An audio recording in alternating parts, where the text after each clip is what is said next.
Hello, we're going to model a hot air balloon together. But this really isn't about being a follow-along video, although I do hope that you do these steps as well. This is more going to be about sort of walking through some of the processes of how we think about things when we're trying to put together a model. So step one, of course, is reference. You gotta find some reference. Not poorly photoshopped reference, but you know, some nice images. I like to just keep them up on a second monitor over to the side. There's software you can use to like put things together. Here's the model I already made. Did that yesterday, so we'll hope I remember all the steps. But that's more or less what we're going for. Delete the cube. Step one. I'm gonna delete this light as well. And let's get started. So to begin with that balloon shape, that like nice like billowy shape, there's a couple of tricks that are going to really help us make that. And the first is going to be proportional editing. So let's start with, of course, a shape that is sort of the most similar to a hot air balloon. We have two different spheres. Well, we have more than two different spheres if you get the there's an add-on for, add mesh extra objects. And that can give you a number of good cubes to start with. Sorry, spheres, not cubes. Like a rounded cube, an icosphere, or a UV sphere. We're gonna start with the UV sphere. Let's delete all that. Whoops, not the light. Oh gosh, I'm lost. Delete that. Put that back to the origin. And the reason we're going to start with this sphere is because of the sort of the layout of its geometry. It already kind of matches the balloon. We want those sort of vertical elements that we can sort of pinch and make billow out. So this makes sense to me. We need to turn this into a balloon shape. So I like to work in a 2D view as much as possible, an orthographic view as much as possible. The main reason being that my computer screen is two-dimensional. And so it makes sense. Okay, so let's grab this top vertice, just the top vertice, and let's, we're gonna pinch that down and pinch the bottom, pull the bottom down, but we're gonna use this proportional editing tool, which is gonna move sort of all of the vertices around it a little bit, proportionally to how much we're moving the ones that we have selected. So let's start with the bottom one. Z to lock. Oh my god, it's a balloon. Look at that. It's just like, it's perfect. Pinch the top down a little bit. Lock the Z-axis. Oh my god, this looks great. This is a good balloon. Do I have the correct number of rings going around the side? I don't know. By default, it chose 32. 32 is a pretty good number, not because of the resolution. We're probably going to subdivide this. But because it sort of divides evenly around 360 degrees. So it's nice and symmetric. So we got like a nice 45-degree lines and so on that we can work with around the cube, and we are going to work with those. So to make the pinch, we want to undo. Okay. We want to scale. Turn proportional editing off. We want to scale. Pretty much just scale in one edge loop, while like scaling, while moving the others, closer. And that's gonna more or less get what we're trying to do. But that obviously doesn't look very good. So how can we do this? The secret is this wonderful little tool called Offset Edge Slide. It's in the Edge menu. Control-Shift-R, but I never remember the shortcut for some of these more particular ones. And the way it works is Control-Shift-R. We can just add two edge loops just right around the edge loop we have selected. And then I can grab that one and scale that in. And then, and that's gonna look pretty good. Nice. How did that work on the geometry up top? It looks like it's totally borked up. It really did not work well with the, as it came down to like a center point. So that's something to keep in mind. I think the solution to that, though, is just to delete those points. So we're gonna undo all that. And now that we know how we're going to approach the operation, now it's time to do it. So first I'm going to get rid of that middle vertex. We'll add that back in later, but that should keep my geometry from getting more worked up. And now I just need to select all of the different edge loops that I want. Edge select mode. And I want the ones that are at a 45-degree angle. And okay, I'm tired of clicking. I didn't want that one. Or that one. I'm tired of clicking. There's got to be a faster way to do this. There is select mirror. And I want to select around the mirror around the y-axis and extend. I bet we could do that since we're mirroring on 2 axes. Is that the right edge loop? 1, 2, 1, 2, 3. This one. Select mirror. Grab both of those and extend. Yeah, look at that. Look how easy that is. Don't need to check or deselect. Oh, I should probably delete that bottom vertex as well. Well, all right. Go to the top. Grab the minimum amount of repetitive clicking on the correct edge loops. Select mirror. Remembered. Okay, good. We got it. Now we can Control-Shift-R that edge slide. Great. And I somehow missed these. I missed some edges. I was in vertex select mode and I managed to deselect one of the vertices, which is deselected to, there we go. Okay, got them all back. Control-Shift-R. Oops. Well, I can just do that. That's probably pretty good. Grab Alt, hold down Alt and Shift, and just grab the vertices I want. Select mirror. Choosing when to bother remembering keyboard shortcuts and when not to is the real Blender superpower. Okay. I always try to learn where things are in the menus, and then that way I can always find them.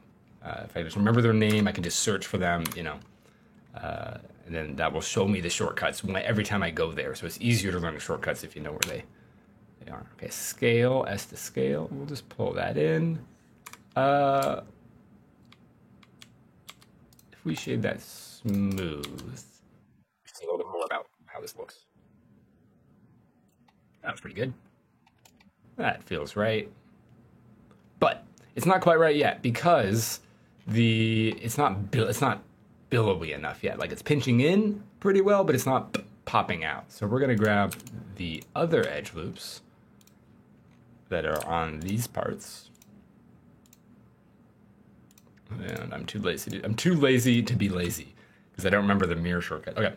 And then here we'll grab that proportional editing and we'll scale this out. We shrink the proportional editing, and now you can see what we're doing here. Now we should be able to sort of make it a little bit puffier. Nice. That looks like a hot air balloon to me. It's coming down to a weird point. It needs to like flare more, but like other than that, let's add a subdivided surface. Oh, it's gorgeous. It's gorgeous. Okay, let's just close up the top. We're not even going to close up the bottom because it's it's some flame or something. That's how hot air balloons work. Why am I stuck on Unity keyboard shortcuts? Everybody. Okay, so we grab our edge loop here. Now this is tough. This is some tough geometry to work with. If we extrude that and then scale and turn off proportional editing and then scale our extrusion down, you can see that we got like a weird shape here. But we're basically going to do that. But we're also going to scale the z-axis to 0. And that's going to make this all coplanar. It's all flat on the XY plane.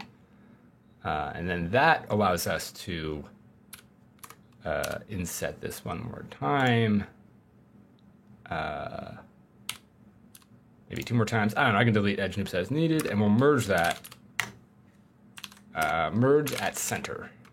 I mean, collapse ended up working because it's a circle, but merging at center is really what we want. So we have one vertex back in the middle, and if we need to add more, you know, edge loops, it's probably fine.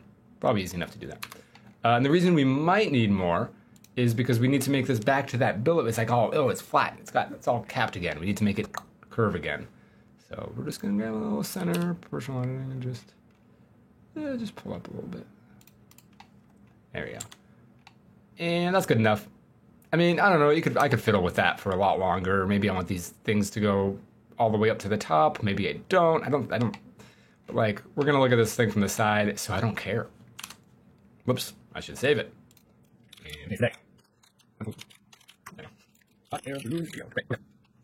So that's the balloon. We use proportional editing, mirror select, and the edge. Oh, I already forgot the edge offset edge slide in order to create this fun shape.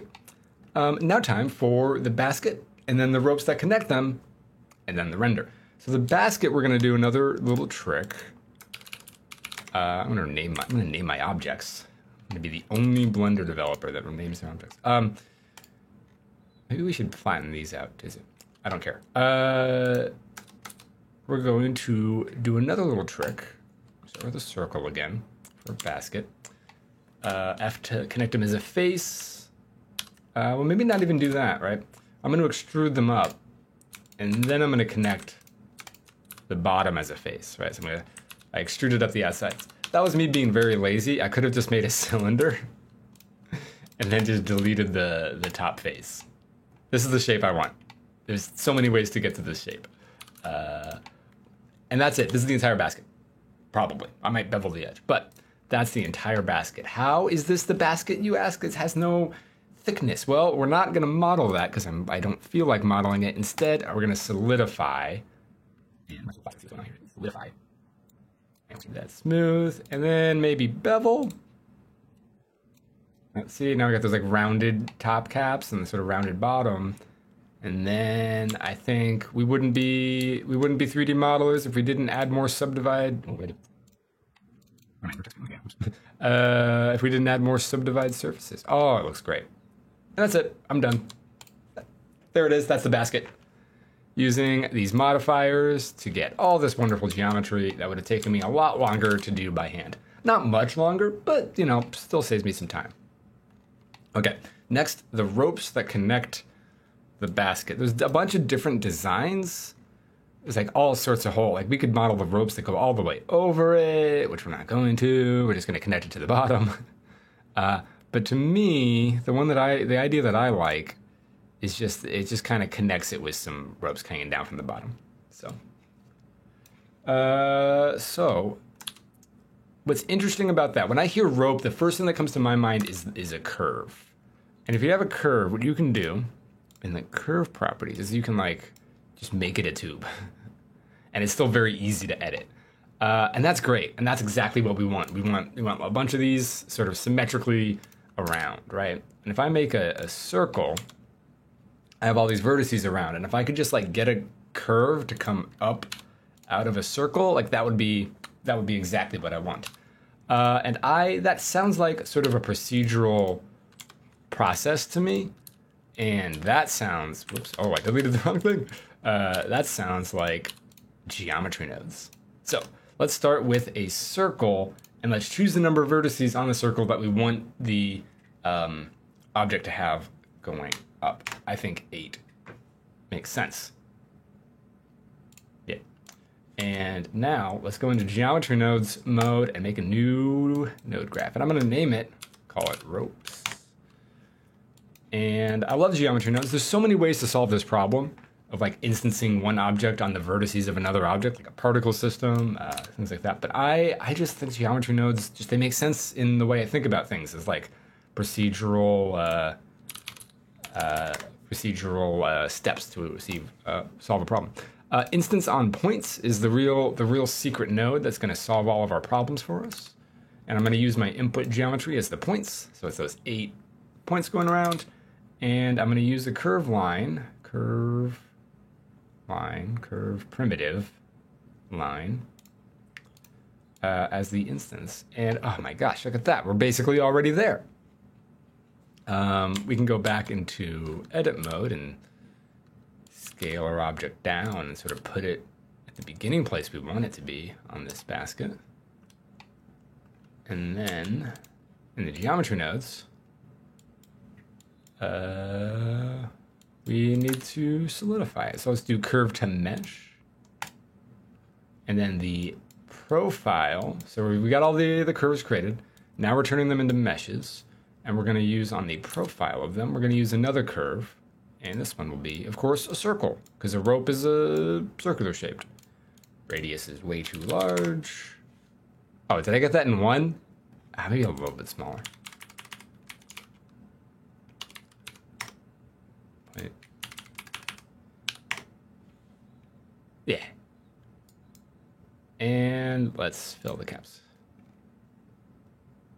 That's pretty close to being it. All right, I just need to like tilt the top ones in more. So we could like scale, and we can grab the Z position of the node and use that to drive a scale modifier, or we could use like a vertex. Yeah, there's a bunch of different ways to do that in geometry nodes, but at that point it stops being trivial. So what we're gonna do now is we're gonna, I'm gonna hit this fake user thing just so it saves this, even if Blender will delete data that no users, that no objects are using, like a geometry node set. So if I delete this, it's gone. But if I add this little shield, what's called the fake user, but I just think of it as the don't delete me shield, it'll stick around. And I can add it to other objects. Because the reason I want to keep it around is because I want to apply the things. But when I do that, it disappears. And if you were to Google applying geometry nodes makes it disappear, you're going to have people tell you that there's a bug, that geometry nodes aren't ready, it's still in beta. But actually, take a look at our spreadsheet up here. Notice there's no data. There's nothing. There's not, it's all fake. We need to realize, which turns this from whatever behind the scenes optimized little trickery, turns it into some real geometry. And if we do that, if we realize the instances from the instance on points, then we apply it, and then we're good. And the reason I applied it is because at this point, grabbing just these top vertices and scaling those, and move. Hello, please select all of these, thank you. It's way easier for me to move and scale these in edit mode than it is for me to do that with geometry nodes.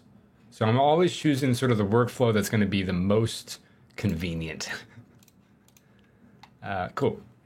Let's add some rings around the edges to hide all of our ugly intersections that don't look good. So we'll do a circle again, and we'll basically do it the same. We'll do back to 32. Edit mode. Move them up, extrude, and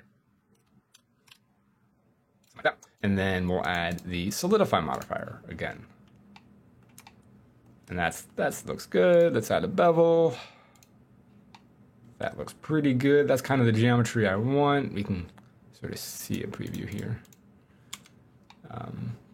Shade that smooth. And subdivide till it looks good. Nice. And we can do the same thing again, or we can just duplicate this object and then scale down. Maybe want to actually go color. Like a balloon shape. Oh, did I move it and like forget to?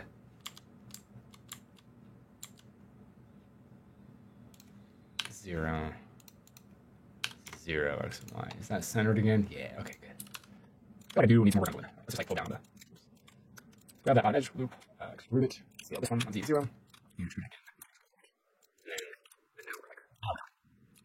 I need to fix the transform point of that, but I don't really care. And then here, grab the top vertices. I'm just fiddling with this. Right to the outside of that.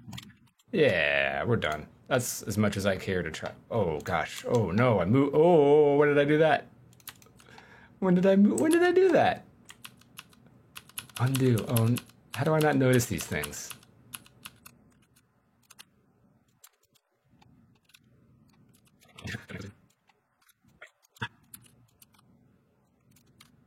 Infinite filling. I think that's fine. I think that's right. It doesn't. It like smaller. I don't really like the way that it's, it's like flopping to flaring to a point, but it's not really. It doesn't feel motivated to do that. Maybe when it's subdivided more, it'll look good. Okay, I don't. That's as much as I care to spend on that. We're pretty much done with the balloon. Okay, modeling. We're done with. Done modeling. Modeling finished. Time to make it look good.